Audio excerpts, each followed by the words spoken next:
My guest today is Mitchell Weijerman. Mitchell is the founder at Epic Mining, a plug-and-play mining solution helping to democratize the Bitcoin mining landscape. Hey, that's something we always like to see. Welcome to the show, Mitchell. Yeah, thanks for having me, Andy. Great to be here. Great to have you here, Mitchell. Look, hey, let's do what we do at the beginning of the show. It would be super cool if you could please introduce yourself. I'd love to hear some of your personal and professional backstory.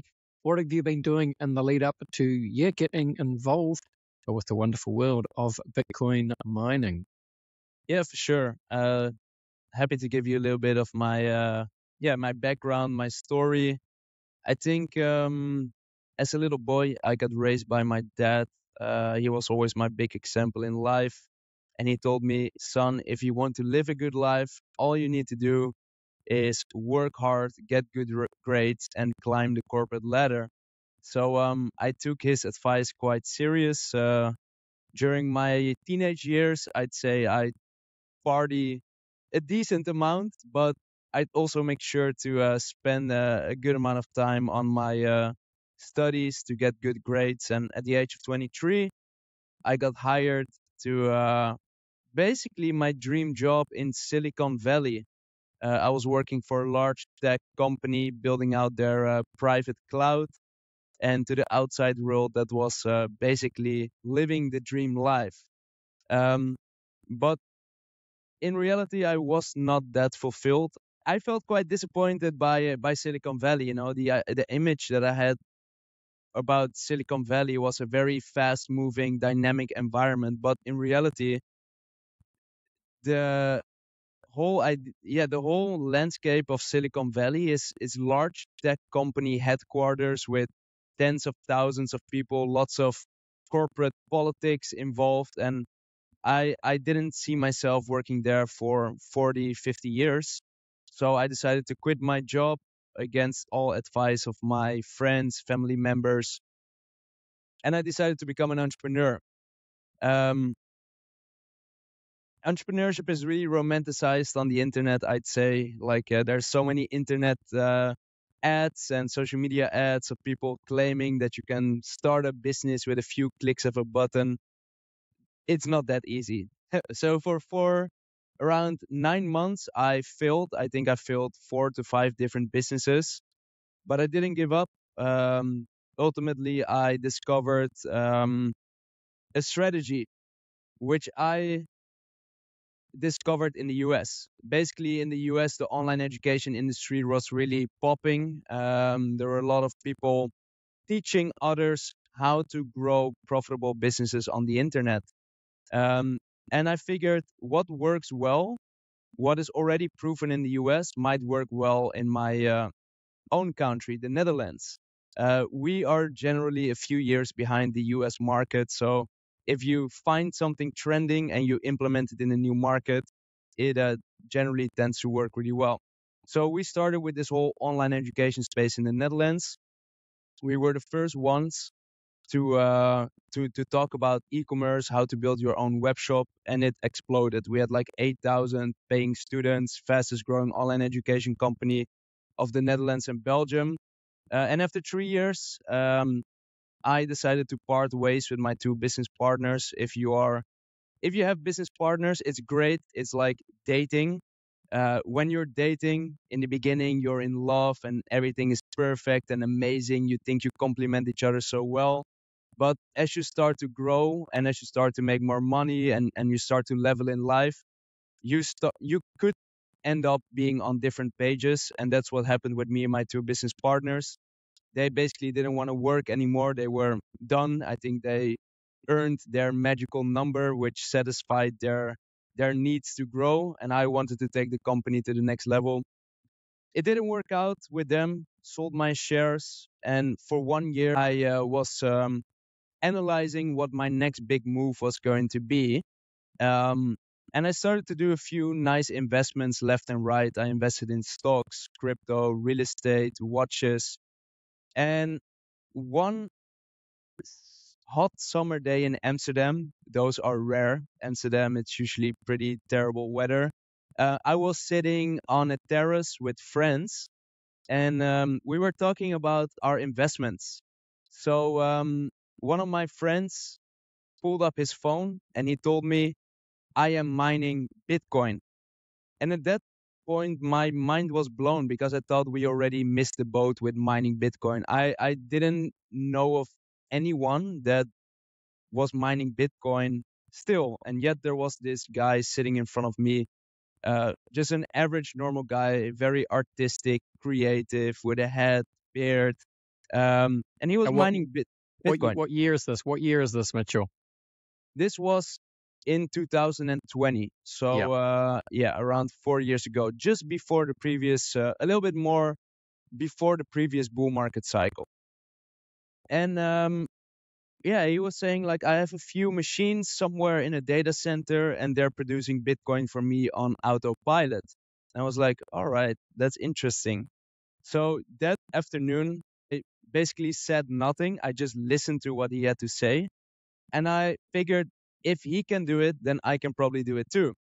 So I locked myself up in my room that evening. I did my research. And as a true millennial, I opened YouTube and I searched how to get started with Bitcoin mining. I'm not sure if you've ever typed this on YouTube, but what comes up is a list of videos of super technical people that are bragging about their homemade mining setups, how they overclock their video cards, and how they're managing everything in their basement. And my my brain my brain could not comprehend what these people were saying. It was as if they were speaking a totally different language, so much jargon, so much technical stuff. So that evening, I threw the towel in the ring and I gave up. I'm like, okay, I'm never going to crack the code if this is going to be the way. Next morning, I woke up, took my usual cup of morning coffee, and I decided that I still wanted to figure out how Bitcoin mining works, but I'm going to take a different strategy. So what I told you is I just sold some of my companies, a portfolio of 3 companies, and I had some money in my bank account. And I figured, why not take a little bit of money and try to figure out how to learn how to mine Bitcoin.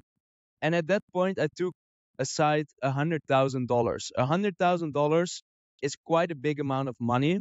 And for me, it was substantial enough to that if I would crack the code with Bitcoin mining, it would make a big impact on my life. But it was still small enough that if I would lose it, my life would still continue onwards as normal. And of course, that might be a very fortunate position. Not everyone can talk about this amount of money like that. So I purchased my first 15 mining machines. Just went on the internet, did a lot of research, purchased my first 15 mining machines. Then the next step is, where are you going to place those mining machines? So I created an Excel sheet with different countries, with different columns. And in those columns, I put stuff like average electricity rate, political stability, and a few other factors. So I started to populate this Excel sheet. And if I would look purely at electricity rate, then Venezuela would be on the top of my list. But I'm not sure how aware you are about the situation in Venezuela, but practically every crisis you can imagine is in Venezuela. So, yeah, it's quite safe to say that that's not a great place to invest your money right now. A little bit further down the list was a country called Kazakhstan.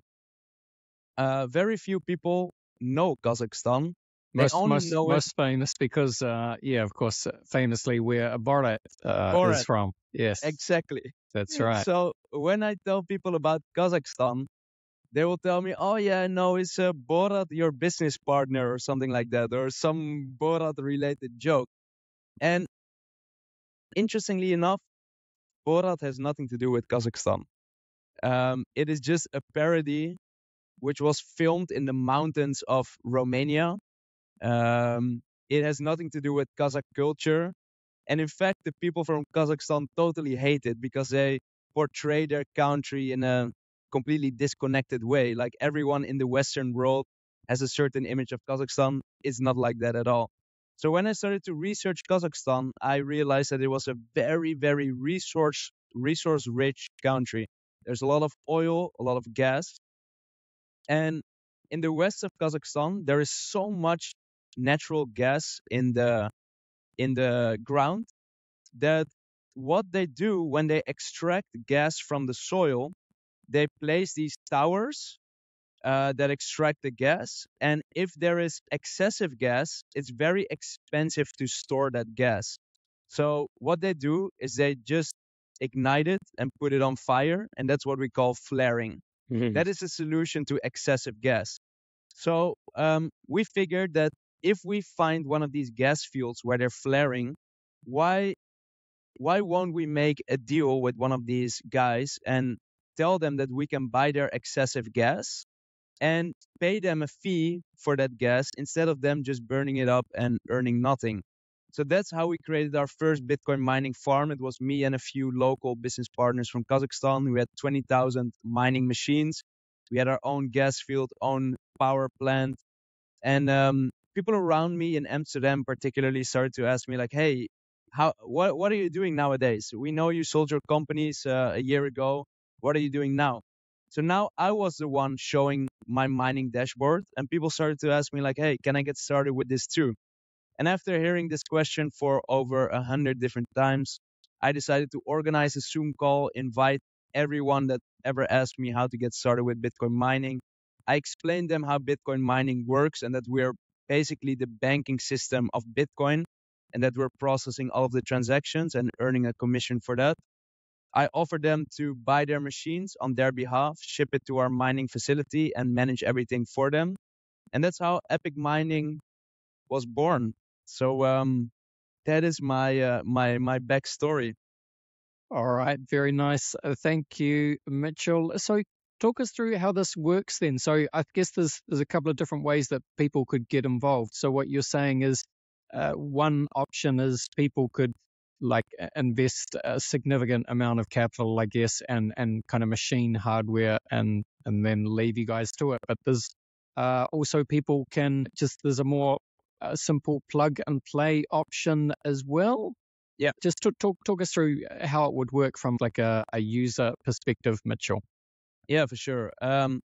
So let's first talk about the options that you have available if you want to get started with mining. So if you would start mining yourself, there would be a few issues you'd run into. First of all, the technical knowledge. What machines do you purchase? Yeah. How do you install them? How do you maintain them? That's the first big problem. The second big problem is access to the right suppliers. So unfortunately, it is a crypto industry, and there's a lot of scammers on the internet that have like fake web shops which offer very cheap mining equipment. And if you transfer your money there, then you would potentially lose your money and never hear from them again. Of course, there's also good suppliers on the internet, but there's also bad ones. And then the third thing is access to cheap electricity. Most people at home do not have access to cheap electricity and as such cannot mine Bitcoin profitably anymore. Um, the Bitcoin mining rigs that we use nowadays are called ASICs, application specific integrated circuits. They're like big computers that are stripped of all um, features and functionality other than those that are needed to mine Bitcoin at the lowest possible price. And they're very power hungry. So if you do not have cheap electricity at home, you're not going to be able to mine Bitcoin profitably.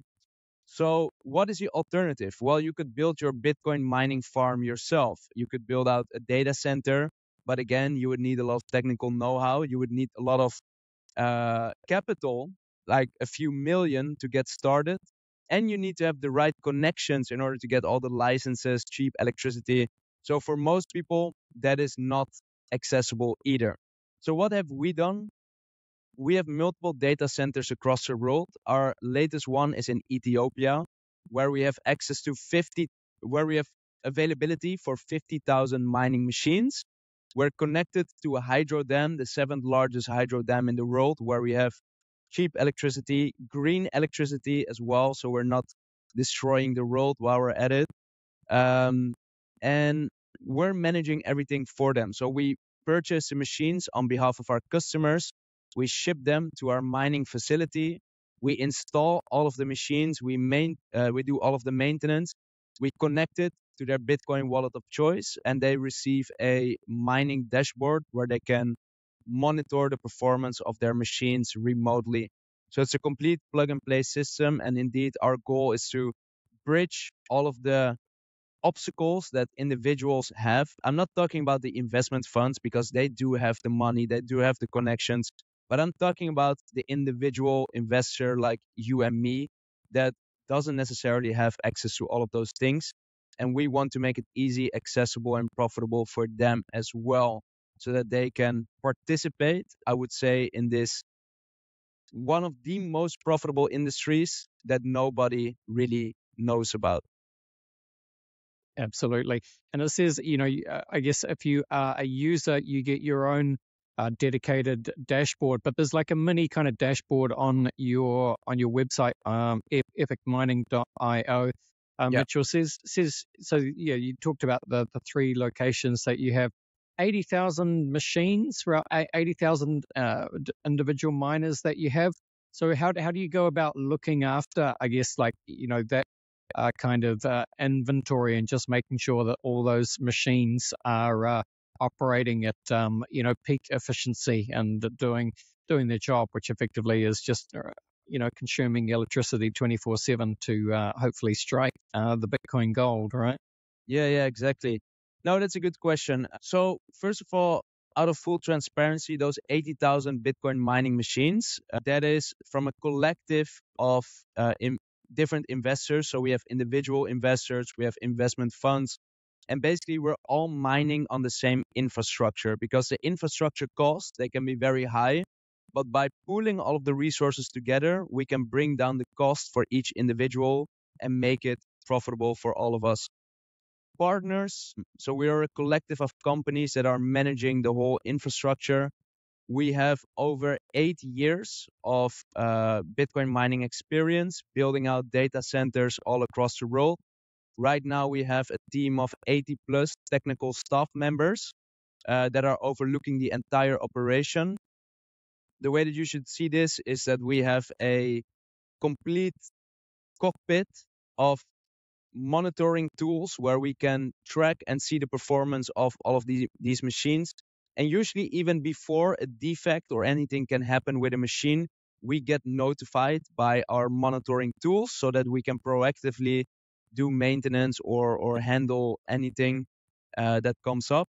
We also have repair and maintenance capabilities on site. So if, let's say, a power supply needs to be swapped out, or if a fan needs to be replaced or anything like that, then we can do it on site.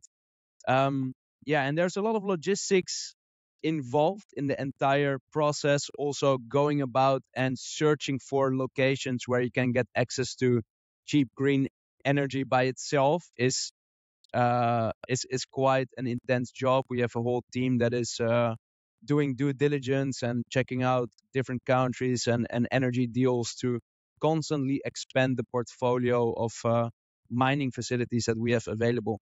Yes.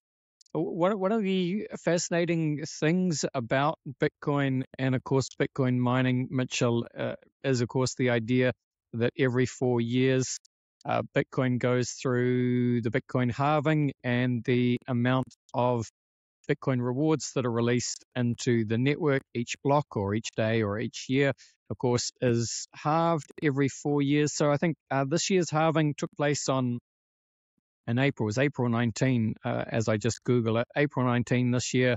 So the block rewards now, 3.125 Bitcoin per block. Yeah, just how did you find the halving affected your numbers? Because it's obviously like quite a complex relationship between price and mining. Obviously, the price did run up significantly before the halving, which due to the ETFs, I'm sure that would have helped. But I guess miners have been under a little bit of pressure of late because I suppose most industry participants were hopefully expecting the price to run a little bit harder than it has so far this year. Yeah. So one comment that I often receive when I talk about mining is indeed the concerns about the impact of the Bitcoin halving on mining profitability. And it is true that the mining rewards are halved every 4 years. So let's say that your miners produce an X amount of Bitcoin before the halving, it will produce half of that Bitcoin after the halving. And then people think, all right, after the halving, Bitcoin mining is not going to be profitable anymore. And that's why 99.99% of the people are afraid to get into Bitcoin mining. But what they fail to understand is that after every halving, and this is not financial advice, it's not a guarantee that's going to happen again, but usually the price tends to really go up after the Bitcoin halving because Bitcoin becomes more scarce, there's a supply crunch happening, and then it tends to drive Bitcoin to new all-time highs. So I don't care that my mining machines produce half the amount of Bitcoin as long as the price of Bitcoin goes double, triple, quadruple, then I still earn the equal amount in dollar terms or more after the Bitcoin halving. Of course, you need to be a bit patient for usually it's 6 months after the halving that the market tends to be a little choppy and sideways and fearful. But if you can weather that storm and you can hold on, then usually you get rewarded by having really nice returns. And one thing that people also fail to understand is that when you're mining Bitcoin, you should always have sort of a 4 year time horizon. People tend to look at Bitcoin mining in the way like, what is the profitability today? And that is actually quite weird because most people are not selling their Bitcoin today. So who cares what the profitability is today? The profitability that matters is when you're going to cash out your Bitcoin, because then you are actually looking at realized profits. So what we usually do is we take a few different scenarios of what we believe that the price of Bitcoin could do. And based on those scenarios, we calculate our expected ROIs when we cash out that Bitcoin in the future. And then you find that Bitcoin mining can produce really nice, juicy profits. Yeah, very well said, Mitchell. What are your thoughts on, I guess, it's just speculation, but the future of Bitcoin mining as an industry? Obviously, there are different factors at play, but do we see any kind of, if one or two or three or four more nation states begin to get involved with mining, that could change the game? Do we see any significant innovation happening on the ASIC fronts? There's a lot of competition from AI. AI has huge compute requirements. It's going to be a race to get as many chips on board for AI versus crypto mining in the future. There's a lot of different kind of factors playing out, but interested in any thoughts you have. Yeah, there's a few things which I can share. So first of all, regarding the price of Bitcoin and what is happening now in the space is something completely unprecedented. Like so far, the Bitcoin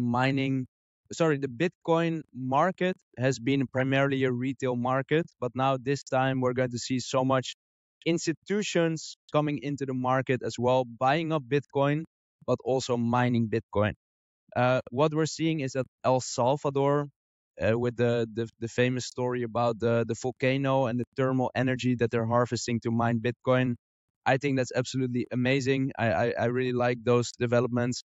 There's also the Sovereign Wealth Fund of Bhutan, which is mining Bitcoin through a massive hydro dam that they have somewhere in the mountains. And do I believe that countries are going to mine Bitcoin? Sure. I believe they have really great advantages to get really cheap electricity. I do first believe that the first step for them will be to own Bitcoin on their balance sheet. So that's going to be a first domino that we need to push over in order for countries to start mining Bitcoin. And I think that we're going to be in a very interesting place with the US presidential elections. What the crypto community, especially if you follow them on X, tends to believe is that when Donald Trump gets elected, then there might be a lot of very favorable regulations coming out in the US, potentially adopting Bitcoin as a strategic reserve asset. And I believe that countries are like a flock of sheep. When one country, especially one with a status and reputation like the US, is going to adopt Bitcoin, then I think a lot more will follow. Some other perspectives on big companies that are entering the mining space. I am a bit skeptic about publicly traded Bitcoin mining companies. Why? What we saw in the previous cycle is that these publicly traded Bitcoin mining companies, they use a lot of leverage. They use a lot of borrowed money in order to buy mining equipment and to build out their mining facilities. And leverage works really well when the market goes up, but it can be completely destructive when the market goes down. Um, so I do believe that every market cycle, some of these institutional Bitcoin miners that are using borrowed money to fund their operations will be flushed out of the market. Um, what we do, our customer base, we don't allow our customers to use leverage, so to use borrowed money when mining, because I think this puts a lot of stress on people. If the bear market, for example, is there, you don't want to have to sell your Bitcoin because you need to pay your debt obligations or your interest payments. You want to hold on to as much as your Bitcoin as possible, even during a bear market, because then you can sell them at the highest possible price during a bull market. And that is really what you want to do as a Bitcoin miner. So I'm very skeptical on publicly traded Bitcoin mining companies. I do believe that countries are going to start entering the space more and more. And I think there's a lot of institutional money that's going to drive up the price of Bitcoin. That's a little bit of my perspective, future perspective on where this industry is going to go. All right. Well, we would all enjoy seeing that. Let's wait and see, Mitchell. As we start to finish up this part of the podcast, just for people that are interested in looking at the Epic mining solution, just tell people, what is the best place for them to go? What should they do? What is the easiest way for them to start to, look at getting involved with Bitcoin mining via Epic mining? Yeah, for sure. I think the absolute easiest way to learn more about what it is that we do and whether it's potentially for you or not is to go to our website, which is www.epicmining.io. It's not .com, it's .io. So if you go to our website, there will be a bunch of information. You can see videos, you can see a live dashboard, and you can also schedule a call with me or one of my team members, depending on our schedule, of course. And on that call, we're happy to provide you with more details about the profitability of mining, the different models that we have on offer, the process, the timeline, all of the details that you need to know. All of it is completely, how would I say, when you request a call and you have a call with us, you're not obliged to do anything. We're happy to provide you with the information. And based on that information, you can determine for yourself whether it is something that fits with your personal investing goals. But what I do believe that is important is, Bitcoin mining is only an investment for you if you believe that the price of Bitcoin is going to increase over the long term. Otherwise, you might be better off putting your money elsewhere, because one of the big assumptions that everyone makes when they start with mining is, of course, a certain amount that Bitcoin is going to be worth in the near future. So yeah. Yep. Very well said. Very well said. Well, I think it is time then to begin to finish off the podcast, Mitchell. Of course, we do that by running you through the very famous crypto conversation hot take round. Are you up for it? Yeah, let's go. Let's roll. let's roll, Mitchell. So what I'm going to do is I'm just going to run some questions at you. I just want you to give me kind of quick, snappy, hot take style answers. You are a talker, but we'll see how we go. Question one for you, Mitchell. Kind of a funny one for you, but let's see what you have to say. The question is, where would you say that you sit on the Bitcoin maximalist to multi-chain opportunist spectrum? Totally all the way to the side of Bitcoin maximalist for sure. Yeah, I had a feeling you would say that, and I'm pleased you did. All right, Mitchell, what would you say is your firmest conviction crypto opinion? My firmest conviction is that Bitcoin is going to become a crucial component of every model investment portfolio. So right now, when you're talking to a financial advisor, they're going to probably advise you a diversified investment portfolio that contains stocks, bonds, gold, real estate, whatever. And I believe that Bitcoin is going to be part of all those model portfolios as well. Yeah. I can't resist asking you about watches, Mitchell. You said, I think at the beginning of the show that you invested in, I don't know, like crypto stocks and watches. I can see you're wearing a watch. Are you a watch guy? What kind of watches were you investing in? Yeah, so I'm definitely a watch guy. I love watches. I was not a watch guy before. When I bought my first watch, I bought it kind of as a joke. I walked past the window of the shop and I just purchased it. And later I started to appreciate it more and more as I learned more about watches. But I really like to buy collector's pieces like Audemars Piguet, Patek Philippe, yeah, those kind of watches. And I really appreciate them and I like them and they're like a piece of art. There's so much detail in those watches. And if you buy the right watches at the right time, then they can be really great investments too. Yeah, yeah, I very much agree. I have a young 14-year-old son who's just he's a wannabe watch guy. He's just starting his watch guy journey. So he's been given like a watch from his grandfather, and he's just got a you seen the Swatch Omega collab? Yeah. Wow. Yeah, so he's got one of those. So exciting journey for him ahead then. Indeed. All right. Well, thank you for the watch diversion. Let's keep it going, though. Mitchell, on the hot take round, Bill Gates famously said that we tend to overestimate what we can accomplish in 2 years and underestimate what we can accomplish in 10. So, look, 10 years, very long time in crypto. I guess we're talking about Bitcoin mining, though. Bitcoin, anything you like here, though. But yeah, what does it look like, do you think, in 10 years' time? In 10 years' time, I do believe that Bitcoin will be very close to $1 million per Bitcoin. Why? Well, right now we're printing record amounts of fiat currency and we keep on printing more and more and more. The solution to every problem right now is to print more money. And that's how empires basically come to an end. And that's why also houses have been becoming so expensive because money is becoming worth less.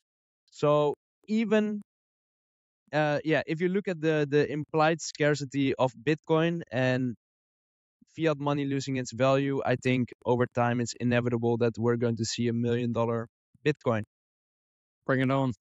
$1 million Bitcoin sounds pretty good. It's just like a nice round number. It's going to happen. Just a matter of time, Mitchell. Look, William Gibson, famous sci-fi author, he famously said that the future is already here. It's just not evenly distributed.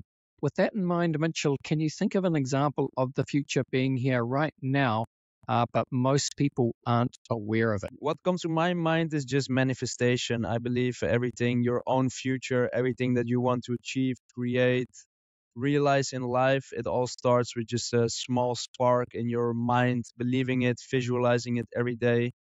I read a book, The Secret, when I was in my teenage years. I have been following exactly that blueprint to visualize, manifest, and achieve everything in life.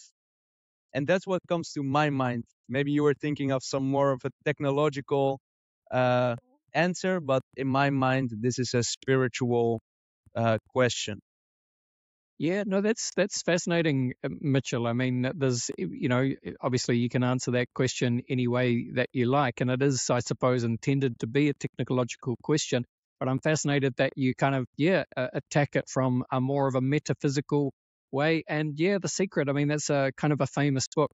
Yeah. I guess, yeah. But hey, I'm pleased it's worked out for you. I think there is, it's just one of those things. We are complex creatures. We don't really understand all there is to know about the universe, but there's definitely something metaphysical there in terms of, I don't know, manifestation, as you called it, anything like that. More Yeah.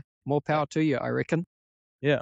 It's physics, what is it? The Newton's law of every force has an equal force in the opposite direction. I believe that's also true when you send thoughts into the universe. I think the universe will send something back at you. Yeah, that's a very, very nice and elegant way of putting it, I think. And Mitchell, it brings us wonderfully to our final question, which is, what is your favorite piece of sci-fi? You can choose like a book, a film, a TV show. Sci-fi, what comes to mind? Sci-fi. I don't know. I have not watched that much sci-fi, read many sci-fi books or sci-fi movies, but one thing that made a really big impact on my way of thinking, or at least that made a big impact on me, that was when I was working in Silicon Valley. That's when I got introduced to the singularity theory of Ray Kurzweil, and how rapidly technology evolves over time to the point that we as humans cannot comprehend how quickly technology is evolving anymore. And I think we're very quickly approaching that hockey stick uh, point on that curve, because now we're having artificial intelligence, and soon we might have artificial intelligence that's going to create better artificial intelligence.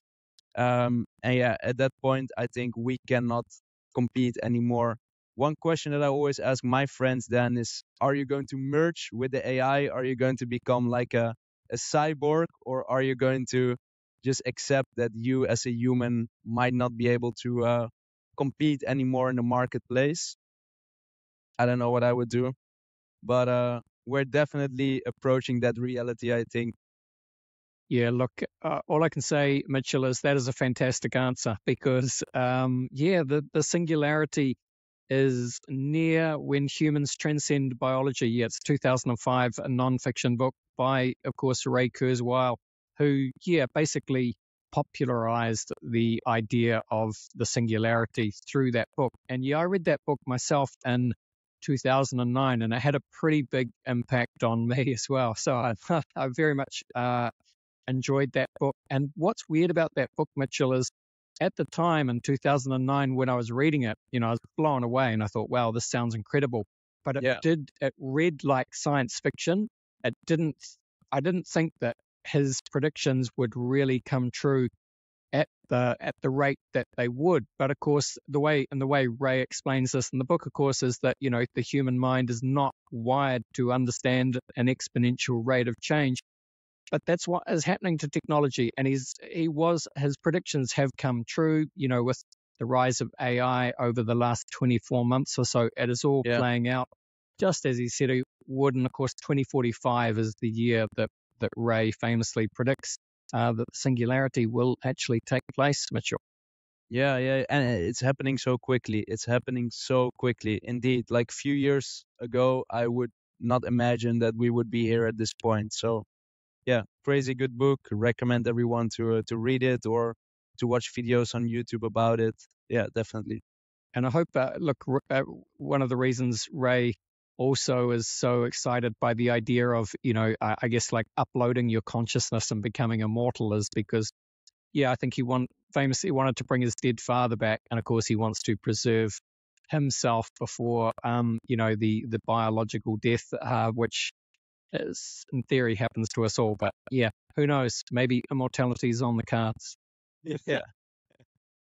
All right. Crazy, crazy way to end the show, but I enjoyed that. Thank you so much, Mitchell. just yeah, look, we do reach the end of the show. Close it out by again telling people where they can go to learn all about what you guys are doing at Epic Mining, and also look if you got a Twitter profile or anything like that, or Yeah. anywhere else you like to hang out online. Yeah, go for gold. Tell us all about it. Yeah, so one more time, if you want to learn more about what it is that we're doing, head over to our website, www.epicmining.io. We got a bunch of information over there. You can schedule a call with me or one of my team members. Also, if you want to chat directly with me, you can connect with me on LinkedIn. I'm very active, posting a few times per day on LinkedIn, and that's one of my main spots where I'm staying in touch with my professional network. So definitely open to connecting with you guys over there as well. And those are probably the two best ways to get in touch and to learn more. Awesome.